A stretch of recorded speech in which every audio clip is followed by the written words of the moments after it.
Hello out there, welcome back.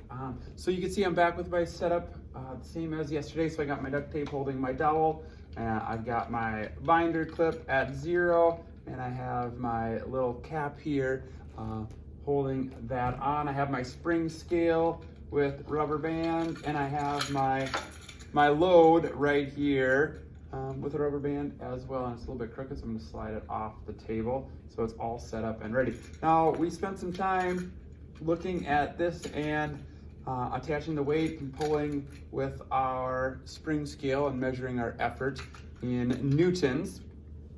I'm going to re-zero my scale here, put this 0, pull that up until my line is right at the 0.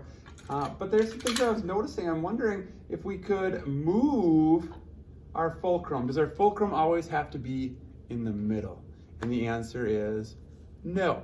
So what I'd like you to do right now is maybe pause the video and see if there are different ways where you could arrange the fulcrum, the load, and the effort. See if there's any different combinations. So this is gonna be a little bit of a exploration time. So you're gonna use our lever here, you're gonna get it balanced, and then you're going to just see, is there any way we can move our items around, our effort, our fulcrum, and our load, so that we can create different mechanical advantages. So we have a simple machine that's a lever. How can we create a mechanical advantage? Does our fulcrum have to be in the middle is the question. And then what happens if we do move our fulcrum, if we flip-flop everything around on here? So go ahead and hit pause on the video and we'll be right back.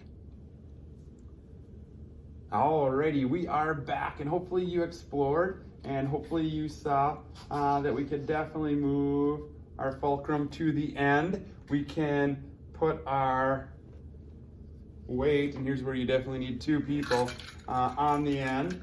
And I'm gonna hook my spring scale on here. I know I should have used the other end, but I'm just gonna use it that way so it's easier to see. And you can go there and pull that on there. Oops, I almost using their tape. My tape's breaking, it's falling apart, but you saw how that was working. So I had my fulcrum, my effort, and then my load. Or I could even flip-flop that around and do my load and then my effort on the other end. So I can play around with the different locations of our efforts and our loads. And if you know that, you can see that we have, for example, here a crowbar.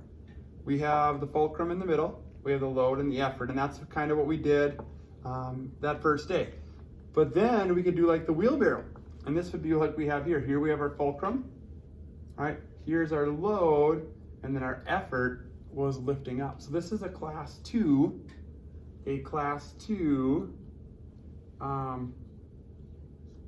lever, class 2 lever. And then we noticed we could flip-flop our fulcrum, then effort and load. This would be a class 3 lever. So notice that in a class 2, we have the fulcrum on the side, and then the load and the effort are flipped around. And so we saw some other videos of those, so you can check those out, but I wanted to make sure that you were aware of those and that you could find them using our setup here. And if you did not have a chance to do that, please move your fulcrum to the end, add your load to the middle, your effort will go here, and then add your load here and put your effort in the middle, and see if you can create the class 2 and class 3 levers that we have set up. This is the way that you would draw them. You may have seen these before labeled out, and you might have heard FLE 1, 2, 3. F is in the middle, so your fulcrum, class 1, F1. L, that's number 2.